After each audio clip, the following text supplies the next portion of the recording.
The prairie wind swept across the wide plains like a whispering ghost, stirring the brittle grass into waves of golden gray. It carried the dry scent of dust, sun-baked earth, and faraway rain that would never come. Beyond the rolling horizon, fences stretched like scars upon the land, holding together a small frontier settlement that clung to life by sheer stubbornness. The year was somewhere near the end of the 1800s, a time when survival was a prayer said with calloused hands and weary hearts. Every dawn came like a test. Men wrestled the soil for grain that refused to grow, and women kept the home fires lit against hunger and loneliness. There were days when the prairie itself seemed alive, breathing, waiting, testing those who dared call it home. And yet, for all its cruelty, the land also held beauty, the quiet before dusk, the cry of hawks circling the canyons, the endless blue above. Out here, life and death walked side by side, as close as shadow and skin. That fragile balance shattered one blazing afternoon. The calm hum of cicadas was drowned out by the sudden thunder of hooves. A stampede tore across the field, cattle bellowing, dust rising in thick clouds that turned the world brown. The shouts of ranch hands cut through the chaos, their hats flying, ropes swinging uselessly in the wind. The herd had broken free from its corral, and panic moved like fire through the beasts. Near the splintered fence stood a man, an Apache warrior, stripped to the waist and bound cruelly to a post. Thick ropes cut into his wrists and chest, the coarse hemp biting deep into his dark skin until the flesh beneath turned raw. His hair hung matted with sweat, his face still as carved stone.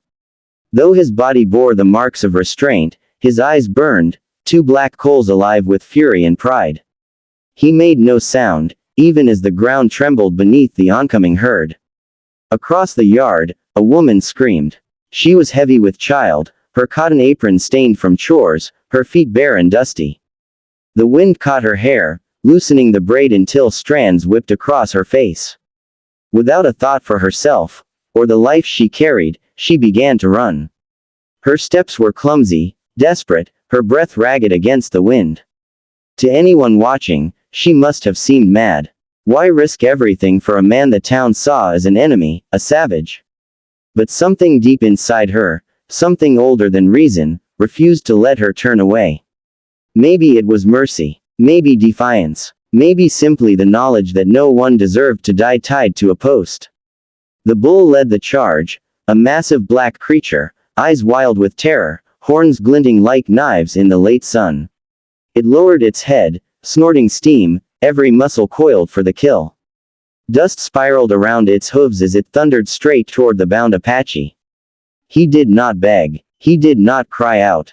He only looked toward the woman stumbling toward him, his gaze steady, his breath deep and calm as though he'd already accepted the outcome. The air between them felt charged, an invisible thread pulling fate tight. The woman reached the fence, her hands trembling as she clawed at the knots. The rope was stiff with sweat and sun, hard as iron beneath her fingers. "Come on," she gasped, half to herself, half to the man who could not answer. Her nails split, her palms burned. The sound of hooves roared louder, an approaching storm. The Apache twisted, straining against the binds, veins rising along his arms, but the knots refused to yield.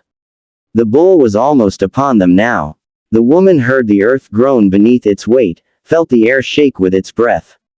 Her heart screamed at her to run, to protect the unborn life twisting inside her, but her soul refused. With a final, frantic tug, one rope gave way. The Apache tore his freed arm upward, wrenching the remaining binds loose with inhuman strength. The post cracked, splinters flying as he twisted aside, but not far enough. The bull was already there. The woman stumbled backward, the ground a blur beneath her. Time seemed to stretch and break. The bull's horns caught the sunlight in a brilliant flash, the world swallowed by dust and motion and noise, a deafening collision of flesh and fury. Then, silence. When the haze settled, the Apache was on one knee, his body heaving with breath. The rope still hung from one wrist, frayed and bloodied. The bull's charge had missed by a heartbeat, gouging deep into the earth where the man had stood. The woman knelt nearby, gasping, one hand pressed to her stomach, the other braced in the dirt. The bull wheeled around, nostrils flaring, furious. It scraped its hooves and lunged again, the sound like thunder cracking across the sky. This time, the Apache was ready. He gripped the broken post still tethered to his wrist and swung it with a raw, desperate power. The wood struck the bull's shoulder, splintering on impact, forcing the beast to rear back. Its bellow tore through the air, a sound of rage and confusion. "Run!" the woman shouted, though her legs refused to move. The Apache did not run. He stepped forward, his chest bare, blood-streaked, his stance wide and unbroken. His muscles trembled, but his eyes never wavered. The bull snorted again, pawing the ground. A second later, gunfire cracked across the field. Men had arrived, ranchers with rifles and dust-caked faces.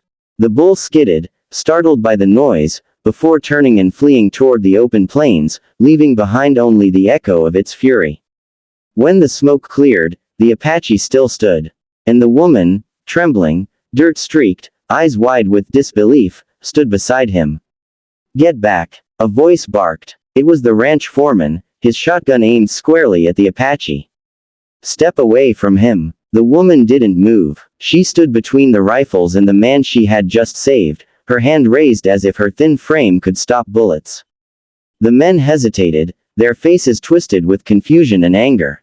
The scene was too strange, too wrong for easy words. No one spoke for several long breaths. The wind howled through the broken corral, rattling the loose boards like bones. The Apache's gaze remained fixed, unblinking. The woman's breath came fast, but she did not flinch. In that fragile pause, the prairie seemed to hold its breath. Days passed, and whispers filled the settlement like smoke. They called her reckless. They called her foolish. Some called her cursed. Yet she did not regret it. Each time she closed her eyes, she saw the ropes biting into his flesh, the bull's horns flashing in the light. She saw herself running, driven by something she could never explain. The Apache had survived, but the village refused to set him free. They locked him in the old barn at the edge of town, guarded day and night. Some said they would hand him over to the fort. Others said they should hang him while they still could. But the decision stalled, partly out of superstition, partly because no one wanted to cross the woman who had stood before rifles to save him. At night, when the wind grew sharp and the moon glowed pale above the prairie, she found herself walking toward that barn. Each step felt heavier than the last. She carried a small loaf of bread wrapped in cloth and a tin cup of water. The lantern inside threw long, trembling shadows across the wooden floor. He was sitting in the corner when she entered, his wrists loosely bound again, his expression unreadable. The straw around him was scattered, the air thick with the smell of horses and dust. He looked up as she stepped closer, her hands shaking. Slightly. "I brought you something," she whispered. He didn't answer. His dark eyes searched hers, patient, cautious, questioning.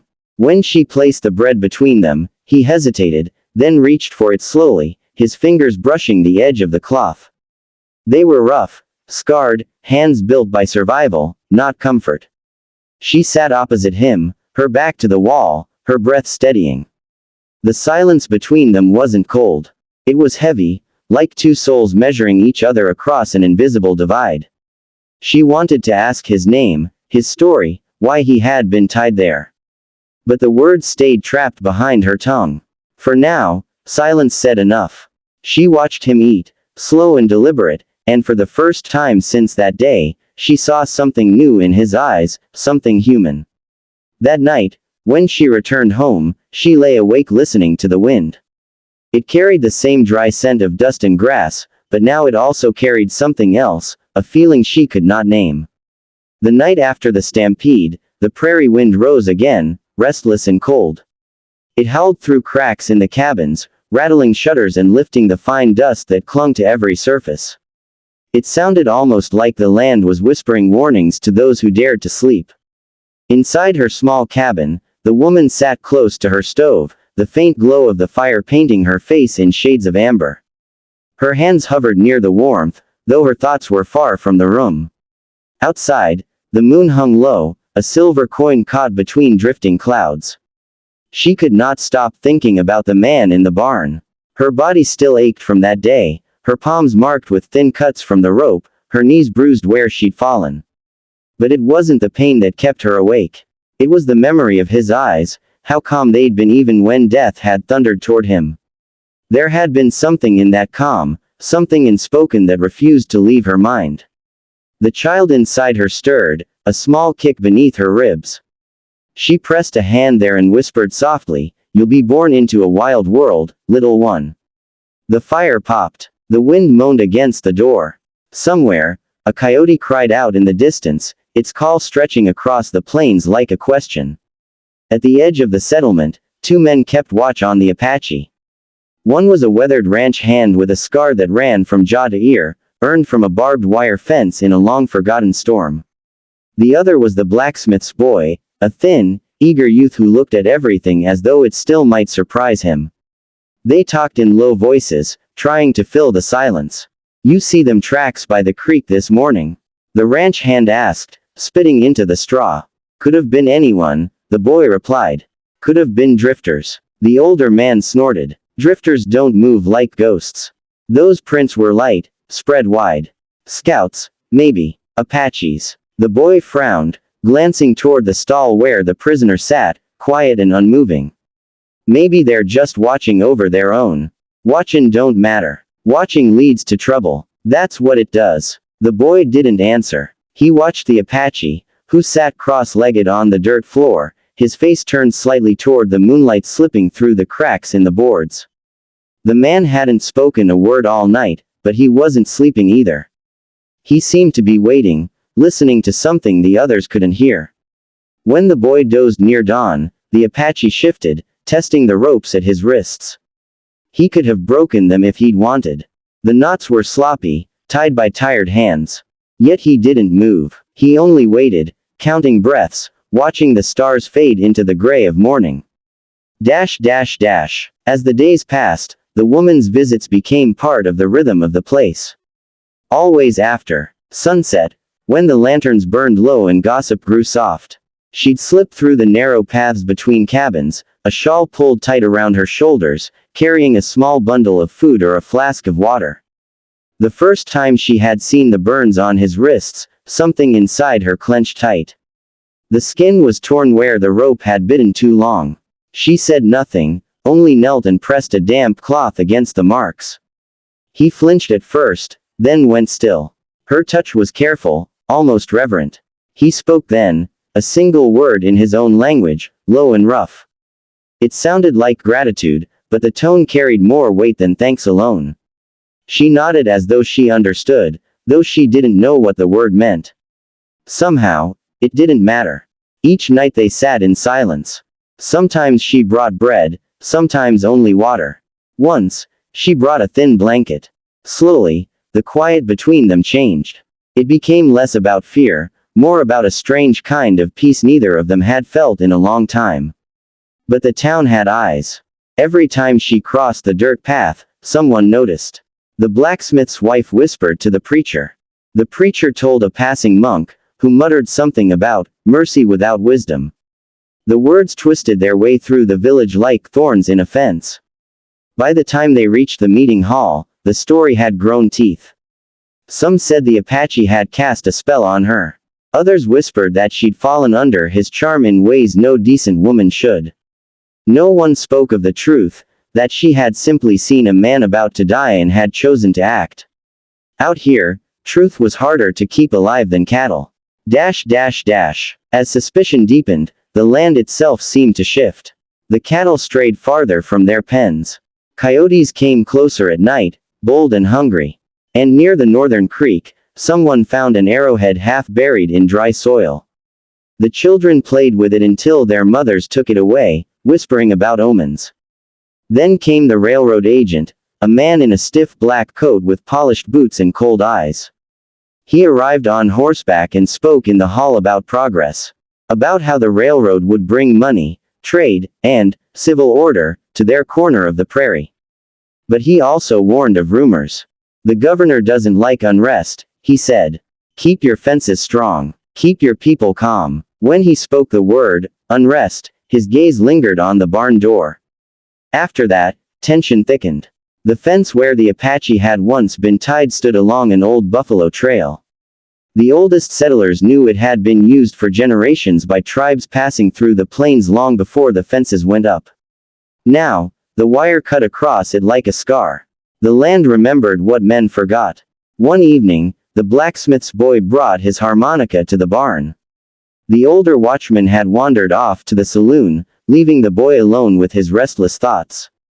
He sat on an overturned bucket and began to play a clumsy tune, a song his father used to hum while mending shoes. The melody was simple, trembling with youth. The Apache listened quietly. When the song ended, he touched his chest and spoke a name. Then he pointed north, toward the open fields, and said another word. The boy didn't understand, but he nodded anyway. For a moment, the air between them felt less like that of prisoner and guard, and more like two souls trapped by the same fence. That night, the woman dreamed. She was walking between two hills under a blood-orange sky, holding her swollen belly. The ground was soft with old tracks, deer, buffalo, and something else, lighter, faster, almost human. She followed them until she reached a grove of cottonwoods. Their branches whispered as if they knew her name. And from the shadows came a drumbeat, steady as a heart. She woke with a gasp, her pulse racing, the taste of dust in her mouth. The next afternoon she went to see the midwife, a small, gray-haired woman with hands that smelled of herbs and smoke. "The child sits low," the midwife said after a moment, pressing gently against her belly. "But strong. Not yet time." Then she looked closer, seeing something in the woman's eyes. "What troubles you?" "I helped a man," the woman said quietly. "A man they call an enemy.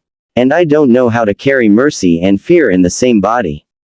The midwife nodded slowly. "Women have been carrying both since the first cabin was built on stolen soil. Just remember, when the wind changes, be near people who would die before they harm you." At the meeting hall that night, the men argued long and loud. Tracks had been found again near the cottonwoods. Some said they belonged to scouts, others claimed they were tricks of wind and rain. The foreman wanted to send riders at dawn, maybe even call for a patrol from the fort. The schoolteacher, quiet and pale, warned that soldiers would only bring more blood. "Peace," the foreman said, "comes when folks know their place." The teacher said nothing after that, but his jaw tightened. He'd seen towns burn over smaller words. When word of the dawn ride reached her, the woman went to the barn again. The air was thick with the smell of rain that hadn't yet fallen. The blacksmith's boy stood watch, and the Apache sat awake, eyes open, as if he'd already heard the news through the wind. "They'll ride north at sunrise," she said softly. "Toward the cottonwoods." His gaze sharpened. "You see trail?" he asked, his accent rough but clear. She hesitated. "Old paths. Ones that don't welcome fences." He nodded once, then looked toward the door, his jaw set. She could almost see the thoughts moving behind his eyes, the weight of decision, of survival. She wanted to untie him, to tell him to run while the darkness still hid his shadow. But she knew what morning would bring if they found the stall empty. Her hands trembled as she adjusted the blanket at his side. "Don't give them reason," she whispered. He looked up, meeting her gaze. "Storm coming," he said simply. She didn't know if he meant the weather or something else. The blacksmith's boy, eager to ease the tension, made a clumsy joke about the preacher's stubborn mule. The woman smiled faintly. The Apache did not. Instead, he motioned toward the loose board at the back wall. "Blanket," he said. "There." She knelt, pressing the edge of the blanket into the gap as he had shown. Her fingers brushed against something beneath the dirt, a small bundle wrapped in hide. She looked at him, uncertain. "Keep," he said. "When time comes." "What's inside?" He shook his head. "Not for now. For after." The words hung between them like a prophecy. That night, as she walked home, the first drops of rain began to fall. The prairie stretched out before her, dark, endless, alive. Lightning flickered far off to the north, over the cottonwoods.